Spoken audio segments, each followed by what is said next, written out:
ভাবুন তো, বিশ্বকাপের মঞ্চে এমন একটি দল যাদের থামানো যেন অসম্ভব ছিল। একবার নয়, দুইবার নয়, টানা 3টি বিশ্বকাপের ফাইনাল। হ্যাঁ, ফুটবল ইতিহাসে এই কীর্তি গড়েছে মাত্র একটি দল, ব্রাজিল।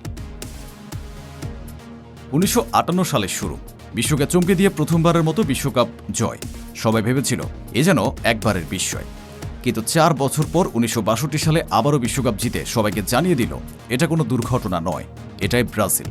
এরপর এলো 1970, মাঝখানে 1966 সালে হোঁচট খেলেও বিশ্বকাপের পরের ফাইনালে আবারও ফিরে এলো সেই হলুদ জার্সির দল।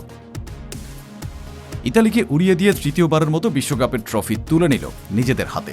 আর তখনই লেখা হয়ে গেল এমন এক ইতিহাস যা আজও কেউ স্পর্শ করতে পারেনি। টানা 3টি বিশ্বকাপ ফাইনাল, আর তার মধ্যে 2টি শিরোপা। শুনতে সহজ মনে হলেও 60 বছরের বেশি সময় ধরে পৃথিবীর কোনো দল এই কীর্তির পুনরাবৃত্তি করতে পারেনি। ব্রাজিল শুধু ট্রফি জেতেনি, তারা ফুটবলকে শিল্পে পরিণত করেছে। পেলের জাদু, সাম্বা ফুটবলের ছন্দ আর জয়ের অদম্য ক্ষুধা সব মিলিয়ে তারা তৈরি করেছে এমন এক উত্তরাধিকার যা আজও অটুট।